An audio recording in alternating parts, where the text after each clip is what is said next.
Hello everyone, welcome to the class of fluorescence spectroscopy. So, last day we talked about some representative examples, means some examples we have talked about. Today we will continue with that some simple applications of fluorescence spectroscopic measurements that we are going to take up. So, in the last lecture we just started about this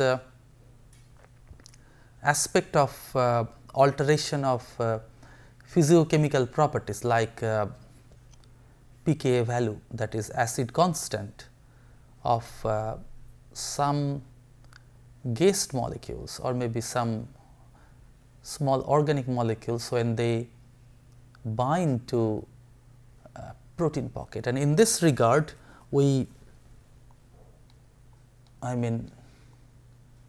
just started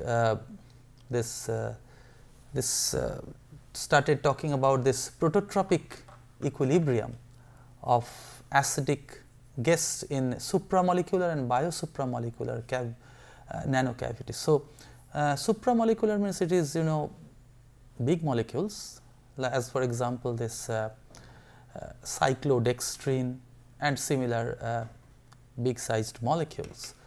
Now, and biosupramolecular in the sense that this this BSA or HSA, bovine serum albumin or human serum albumin,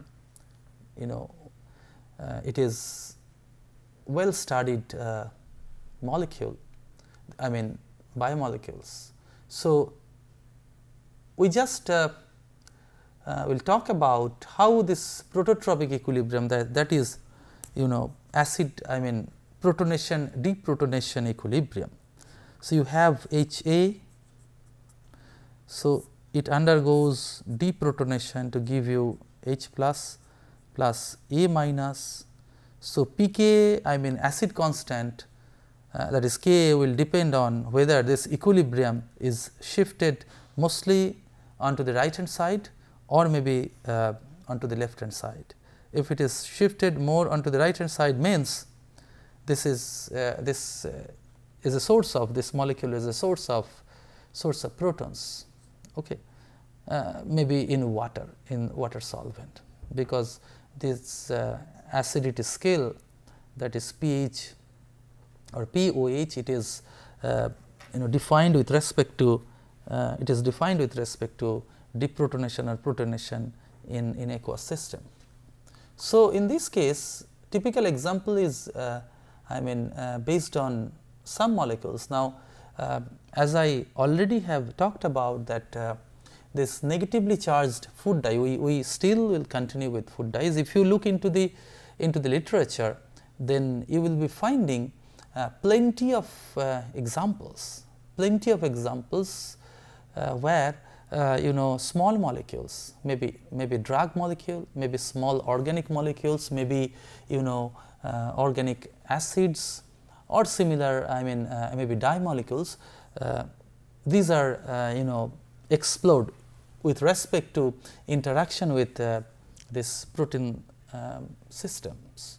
And in this case proteins means variety of proteins can be considered, of which mostly studied are serum proteins, and maybe this myoglobin or hemoglobin proteins can also be, you can find some examples of that. So, the point is this food dyes, these are mostly, these are negatively charged molecules, containing azofunctions. This azofunctions, as I told you in reference to this carmoisin study. Now, it has got this sulfonate group. So, as a result of which, it is soluble in water. These are soluble in water, and depending on the chromophore, depending on the nature of the chromophore, it may be it means it will have different colors.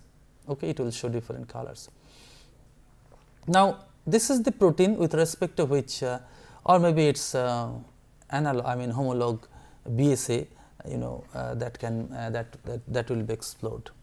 Now, negatively charged food dyes are when they bind, okay. So it is already talked about in earlier lecture, earlier class, that this type of binding of sulfonated negatively charged ado food colorants, this binding mechanism is mostly, primarily electrostatic.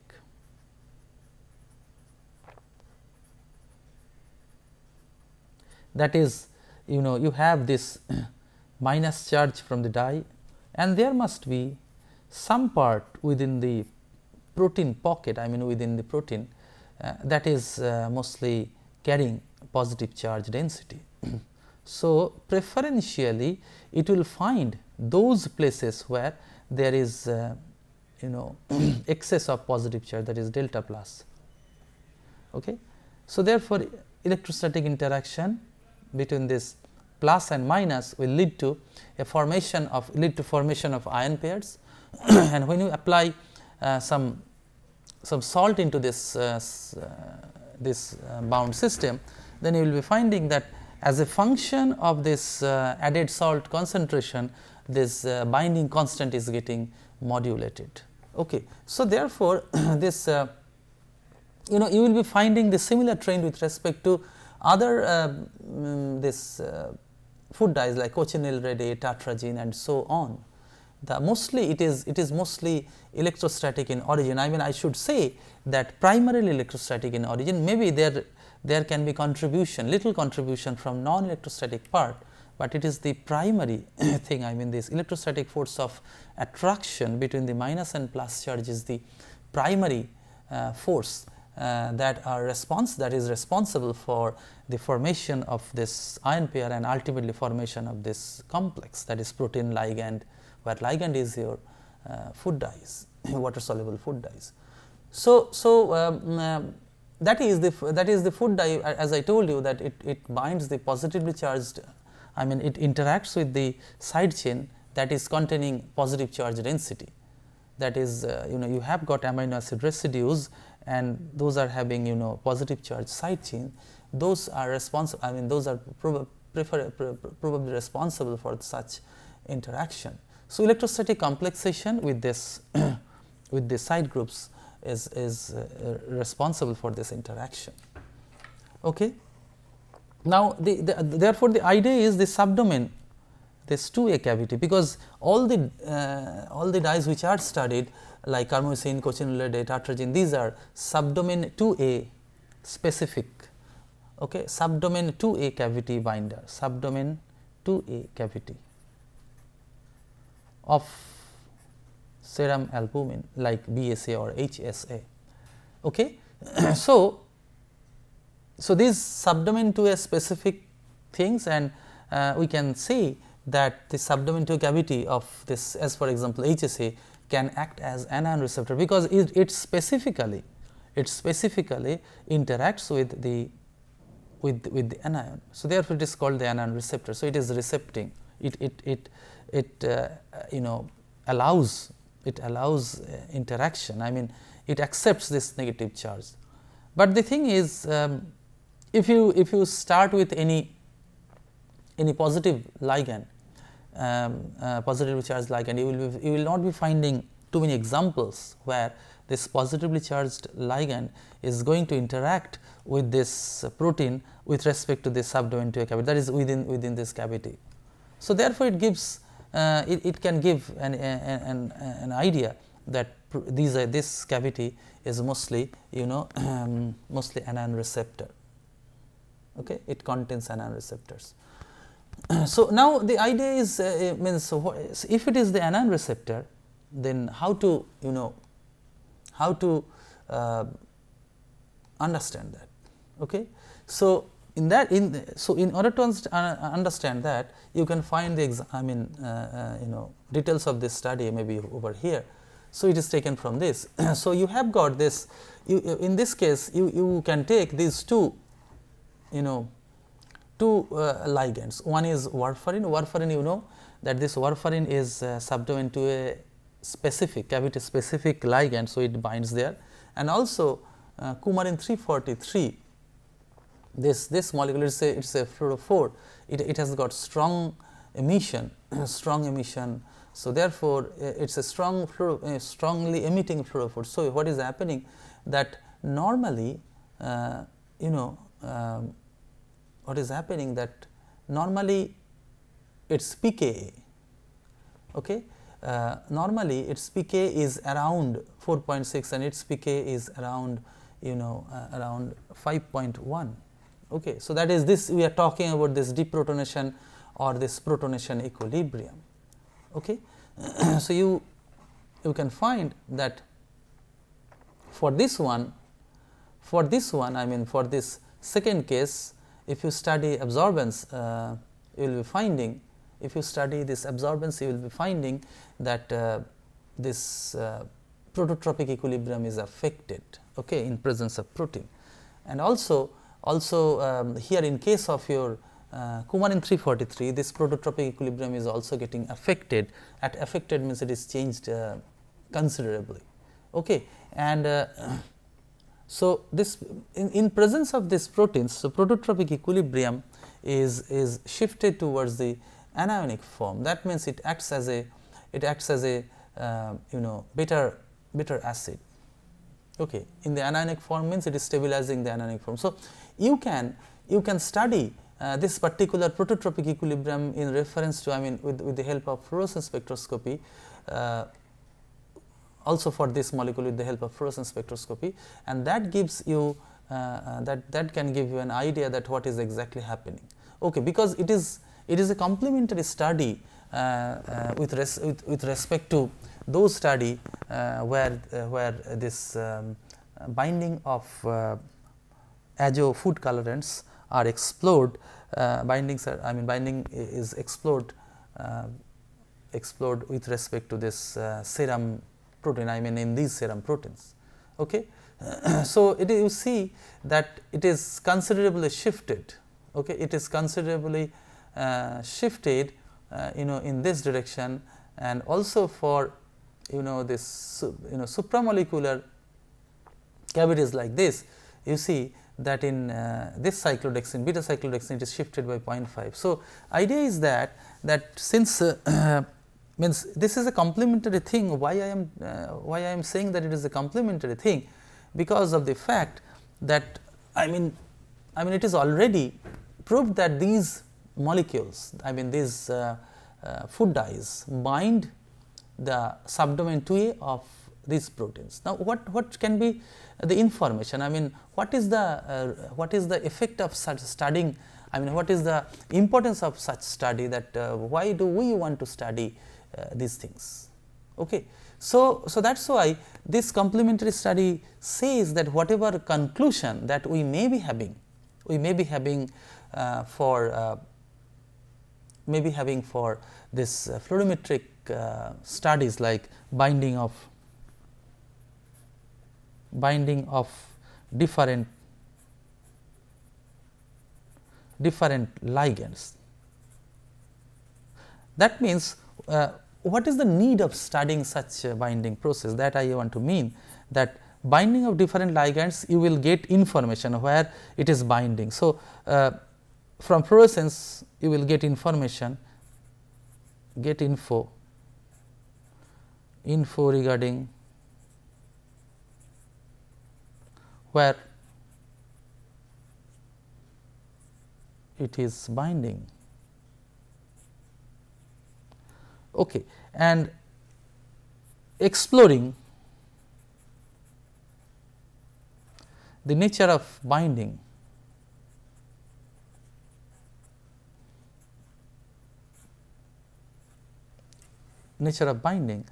exploring the nature of binding, of course all these are by fluorescence. Exploring the nature of binding, one can characterize the pocket nature. So characterization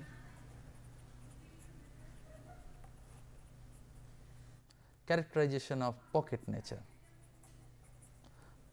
that means whether the pocket I mean, just I told you that this pocket is, I mean, subdomain to a pocket is can be regarded as anion receptor, I mean, composed of anion receptors. Anion receptors. Anion receptors will specifically accept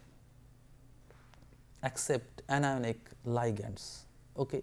So, anionic ligands means basically if a ligand has two forms, then maybe out of these two forms, one form will be specifically binding to this pocket. That means this anionic form will be stabilized. So, therefore, pK will be shifted. So the beauty of such coupled studies is that not only, I mean, fluorescence investigation, fluorometric investigation of the pocket nature of some complex molecule, one can explore it, and one can apply that information to further use in modifying the physicochemical properties of those fluorophores. Or maybe you can design a fluorophore. You can design a fluorophore which will specifically bind the specific region of the protein, and exploiting that specific interaction, specific binding in that region, you can, in principle, I mean, you can modulate the physicochemical nature of the molecule, and as a result of which maybe you can alter the in vitro concentration of maybe some drug molecule by allowing it to bind with the protein, and therefore maybe such a protein drug combination with the desired with the desired output in the sense that whether you will have more of anionic form or more of cationic form, or maybe more of protonated form or more of deprotonated form, you can you can actually control the ratio of the active species or inactive species in the actual cell condition. So, it is an indication that how you can modulate, you can modulate the ratio of the species. Maybe out of this two species, maybe this is the active form.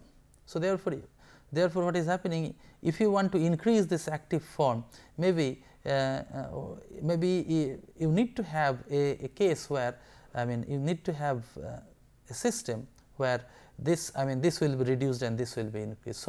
So by designing your particular this receptor, you can control the bioavailability of some ligands or some drug molecules. So, you see that the outcome of the studies that already it is discussed in the last class, that there is a possibility, or there is a huge possibility that it says, the study says that the cavity consists of a number of anion receptors in majority.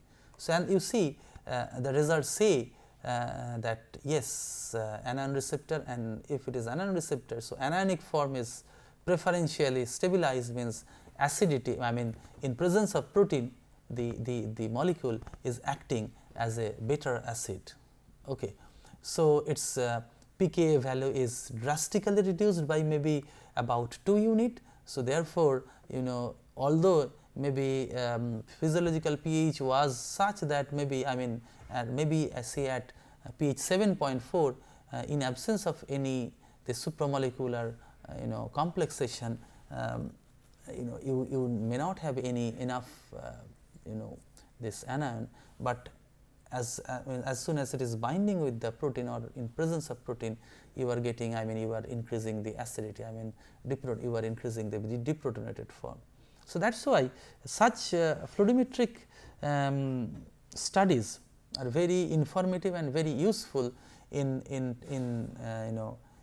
utilizing the utilizing this particular information, one can modulate this prototropic equilibrium. And actually, in principle, this prototropic equilibrium you can also follow by means of fluorescence spectroscopy as well. Okay. So, so negative pK shift for both this covariant derivative and warfarin in presence of HHA, and of course, in case of beta seed you see that shift is in the other direction. Shift is in the other direction means this beta seed being a sugar system, it is not able to stabilize the ionic form, rather this protonated form is stabilized maybe by hydrogen bond interaction, and therefore, equilibrium is shifted in this direction, and therefore, pK pK is increased. Okay. So that is why you can compare the specific nature of the pocket where the ligand or the drug is binding by means of this, and had it been really binding, then what is the implication of such binding? It is not that by using this fluorescence spectroscopy, we are just trying to increase our knowledge base that okay, maybe this small molecule is binding with another protein or maybe something. Okay. But using this fluorometric things, fluorometric techniques, you can characterize the interaction. After characterizing the interaction, if you have enough information, enough knowledge about the nature of interaction or the nature of the pocket, you can use that information in modulating the physicochemical properties of the drug in question. Okay.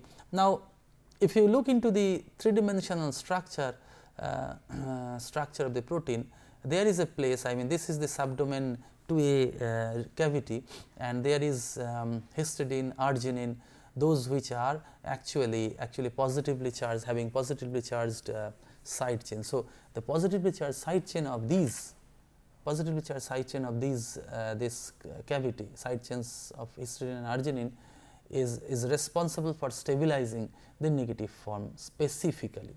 So, that means studying fluorometric things, I mean fluorescence spectroscopy, using fluorescence spectroscopy, you can go into the deeper insight of the ligand protein interaction.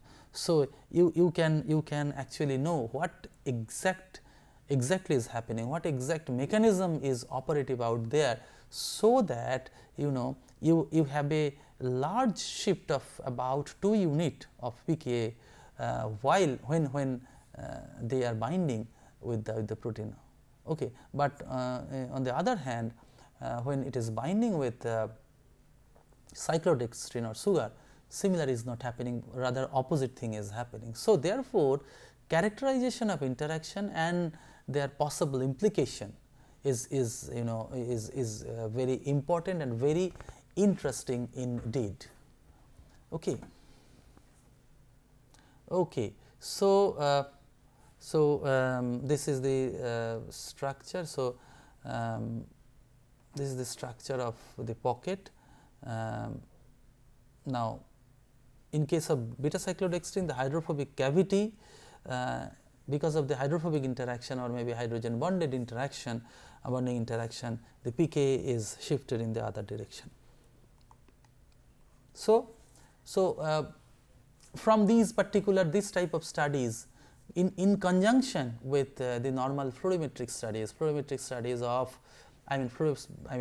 studies in characterizing the nature of interaction, also in characterizing or in deciding what is the stoichiometry of the interaction, whether it is a 1:1 stoichiometry, you can do it. You can do it by means of Scatchard plot or maybe Benesi-Hildebrand plot, using fluorescence and also the absorbance spectroscopy.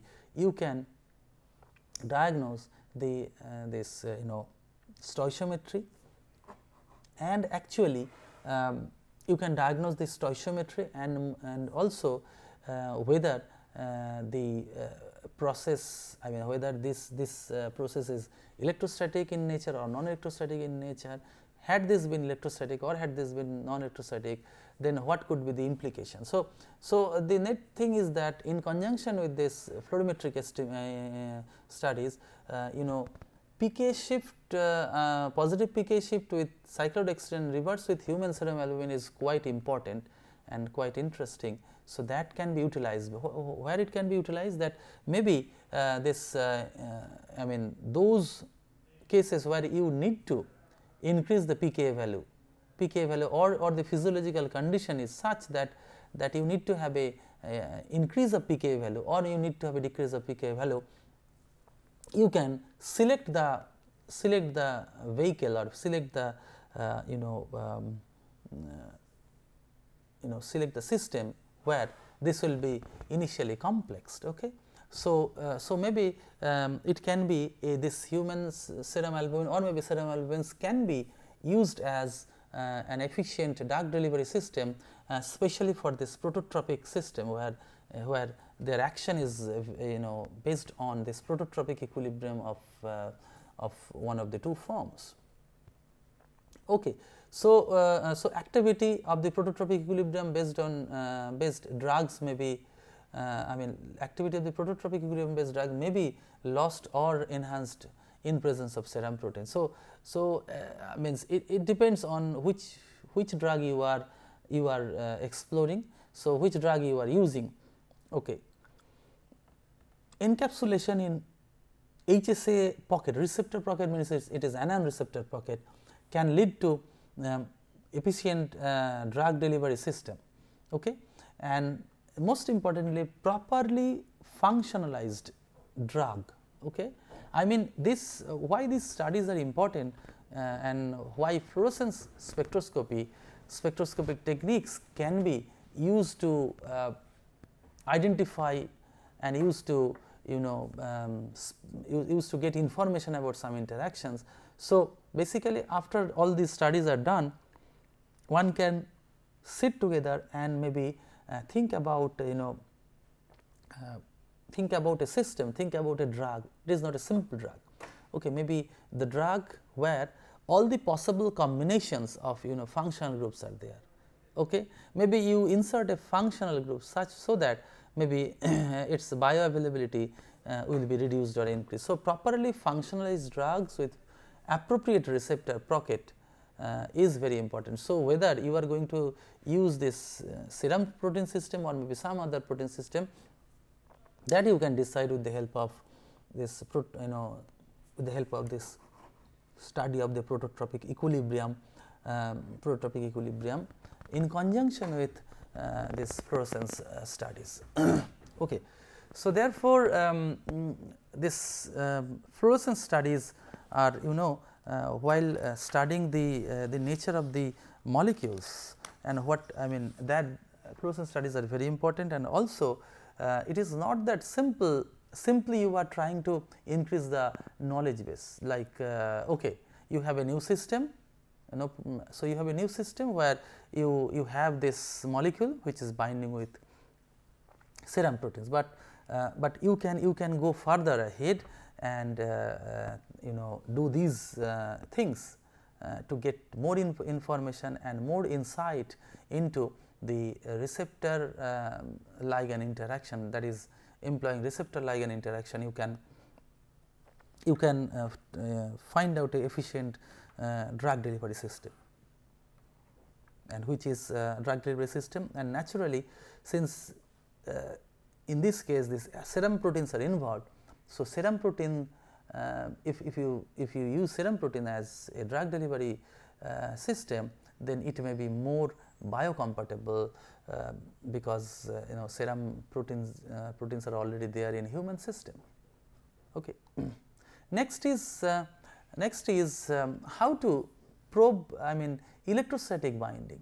Okay, because electrostatic interaction is very important in chemical and biochemical system, because apart from non-electrostatic interaction like your this hydrogen bonding, hydrophobic, electrostatic interaction is operative in large separation.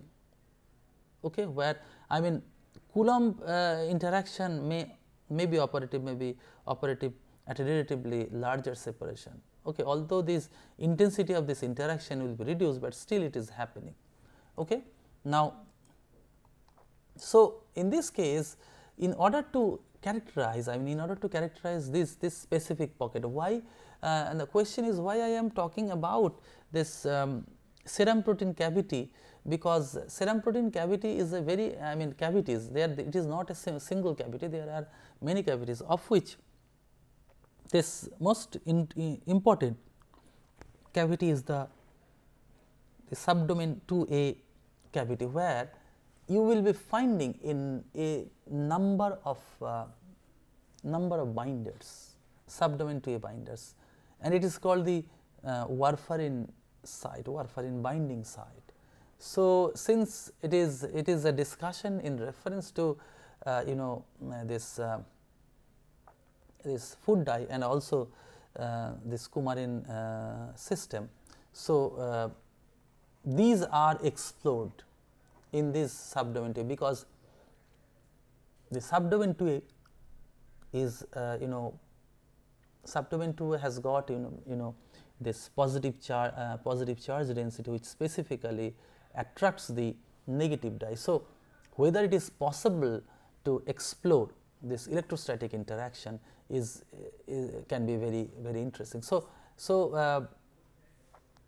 that can be done in a way that, since electrostatic interaction can be modulated by charge. Okay. So, suppose if you have a charge, okay, if you change the pH, suppose this charge is reduced, then the extent of electrostatic interaction will also be reduced. Okay.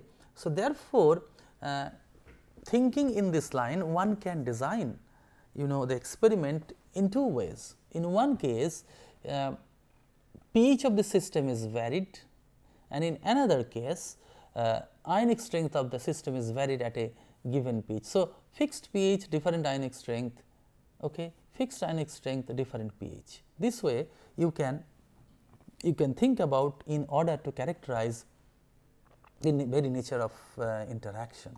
Okay.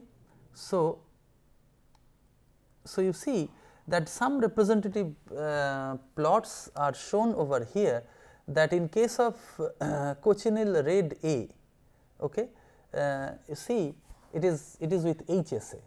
Okay. So, cochineal red, you see that it is pH dependent, this interaction is pH dependent, and of course, this you see that it is a positive deviation. Okay. Positive deviation means it is not simple a linear case, okay, and interaction is it is not collisional mechanism, it is electrostatic mechanism. So, you see that with increase of pH, that interaction extent of quenching is less, that means extent of interaction is less. Of course, in these cases it is important to note that protein structure is not getting affected as a result of change of pH and as a result of change of ionic strength in the with respect to the experimental conditions.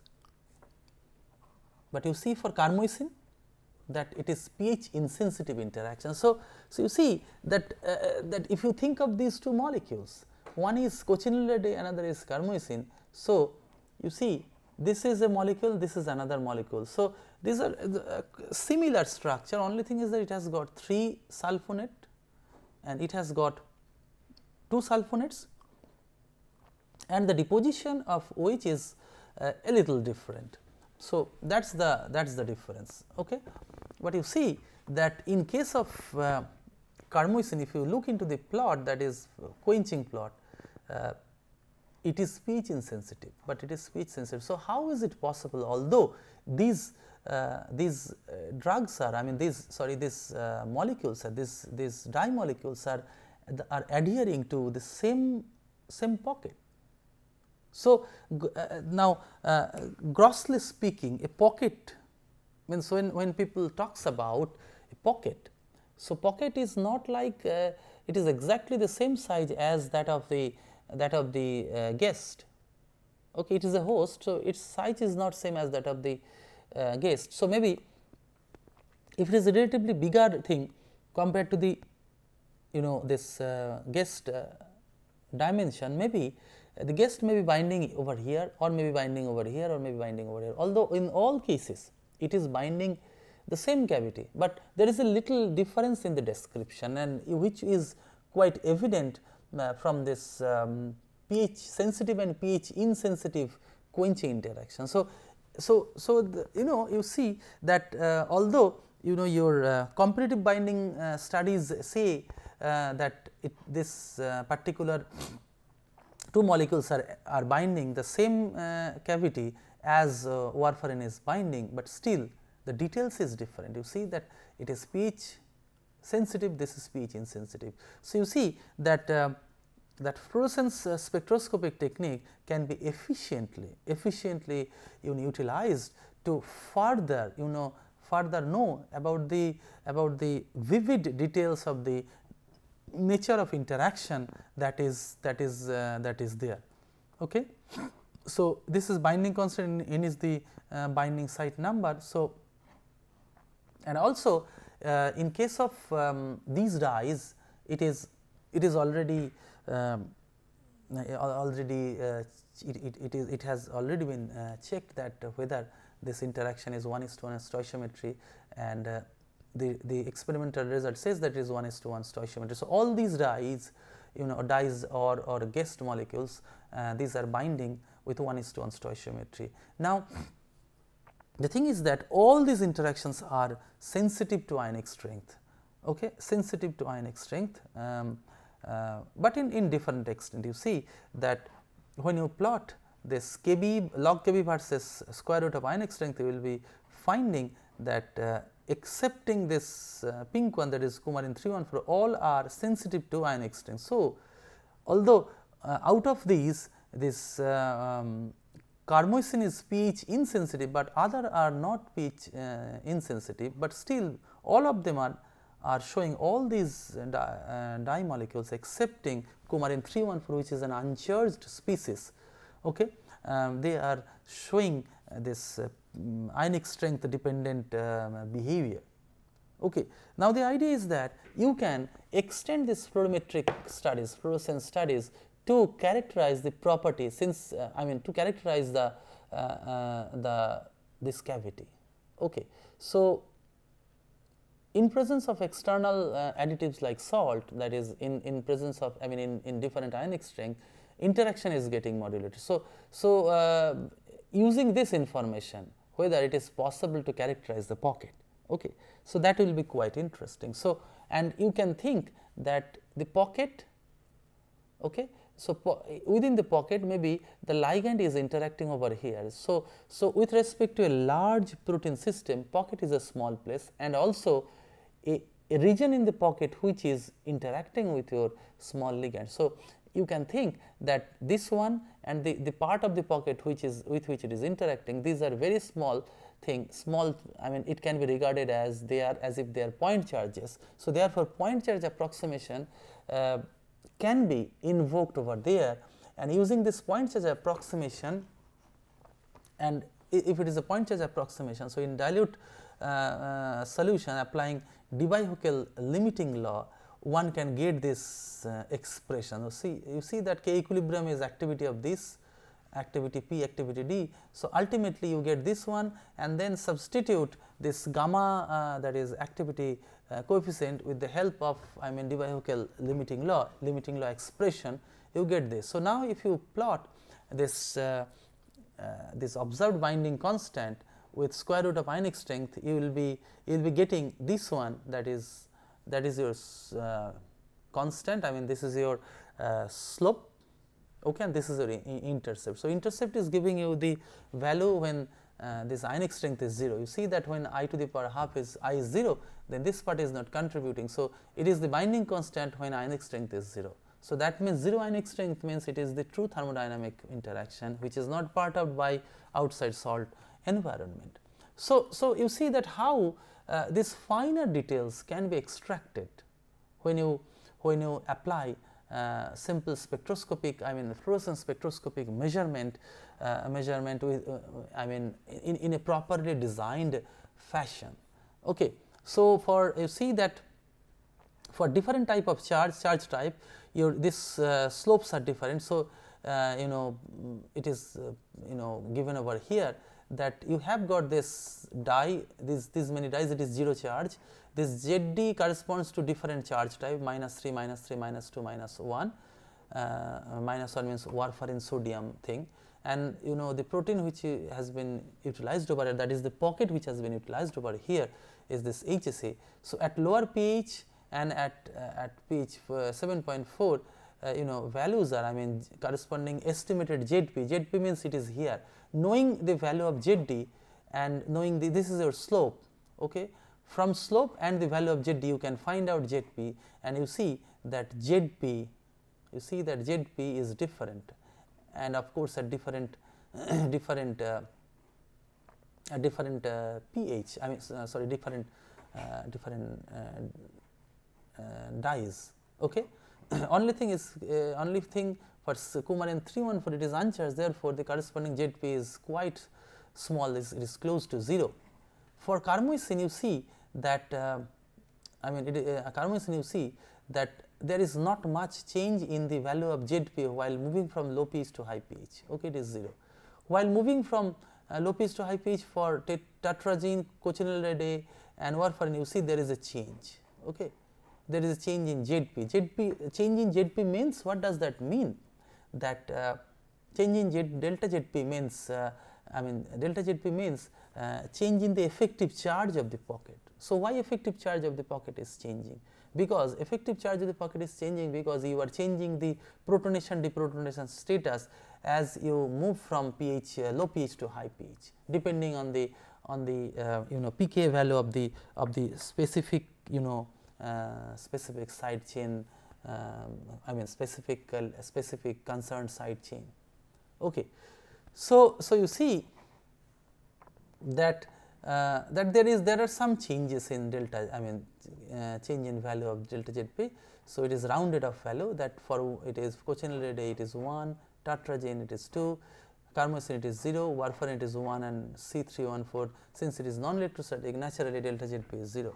So, that has been nicely corroborated with the fact that you see that we have got many amino acid side chains, okay, of which histidine side chain has got a pK of around 6, okay, and our in this case the description where it says that it is changing from a value below 6 to a value above 6. So, there is a changeover. So, there is a possibility that histidine's protonation and deprotonation status is changing.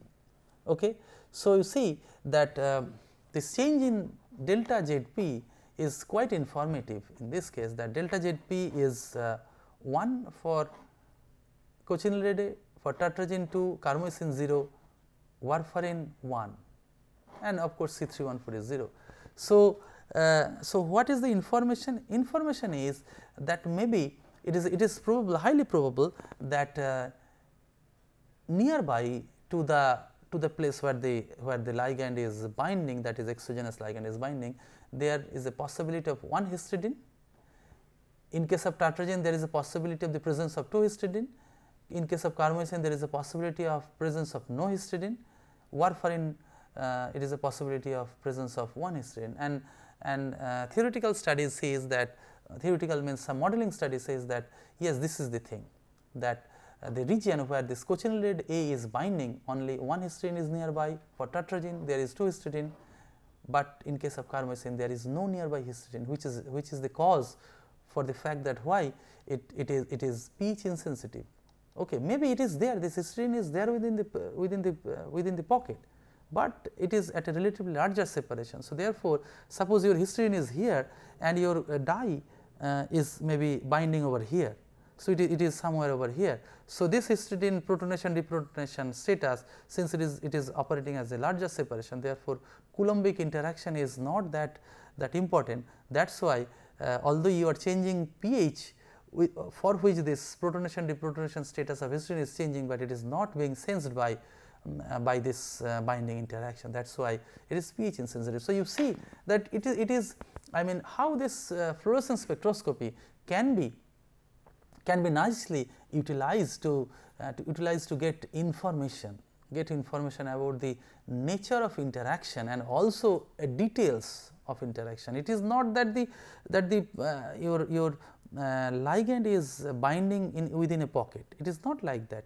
A part of the pocket, not because the ligand is small. So, in case of smaller ligand compared to the pocket size, maybe it is binding within that, but maybe it is at some different place than the other ligands, say maybe cochineal and tartrazine. So, they are differing in their local description. So, local position is different, although all of them are binding the same cavity. So, it is quite interesting and informative that how fluorescence spectroscopic measurements can be nicely utilized to diagnose these interaction, and also simple fluorimetric estimations are very informative in exploring such complicated phenomena.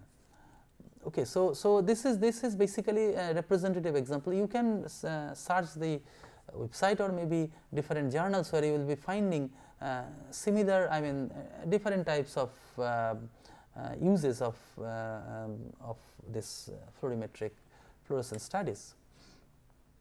Okay, so what is the output? Output is that this binding cavity can be further characterized. With the help of modeling, one can know more about it. So, it is not only the fluorescence spectroscopy, but when it is complemented by other studies. Okay, as I told you in the last class, that it should always be complemented by other studies or maybe some parallel studies. That may not be a direct fluorimetric study, maybe some spectroscopic measurement or some other measurement, and maybe some modeling will help in understanding vividly the nature of interaction that is taking place over there when you talk about binding of exogenous ligand with some protein. Okay, next is another example. I mean, it is not involving protein, but you can use simple fluorescence spectroscopic measurement in utilizing. I mean, you can utilize this measurement to probe the surfactant aggregation process to find out this critical micelle concentration. Okay, now Stokes shift is the shift of I mean the difference between the maxima of your excitation spectra and emission spectra. Okay, so in some places you will be finding that it is the difference in absorbance spectra maximum and emission spectra maximum, and maybe in centimeter inverse if you express in centimeter inverse. Now, the idea is that it is basically you are trying to find out this find out CMC by means of fluorescence measurement. Now, there are plenty of techniques by which you can measure critical micelle concentration, of which one is simple measuring this fluorescence of some fluorophore molecule which is specifically adhering to the micelle, and when micelle is formed, so local environment is changing. So, this spectral pattern is modified as soon as micelles are formed, and noting that one can find out the CMC of that particular surfactant. Here the technique which I am going to cite over here, I mean just give you an example, that it is Stokes shift and reorganization energy. So, reorganization energy is basically same thing, I mean similar to Stokes shift measurement, that when a dye is therein distributed in solution, I mean aqueous solution, and you sprinkle some monomer of surfactant. So, when I mean below critical micelle concentration, maybe some critical aggregation maybe there, some small aggregates may be found, but those are not called as micelles. Now, thing is that this probe idea is that this probe molecule should be distributed in water, and the moment these micelles are formed, then they will be preferentially attached to the micelle, I mean, so that it can now see the local environment of the system. So, what is happening that in that case, if you look into the Stokes shift of the system, so you will be finding that that you have got your excitation spectra, and this is your emission spectra, lambda this side, okay. This is the intensity or intensity. So, this is the difference. So, what is happening that if you plot this Stokes shift as a function of this concentration of the monomer, surfactant concentration, you will be finding that there is some before micellization is complete, it is like this, and then suddenly there is a change, and then it is remaining fixed.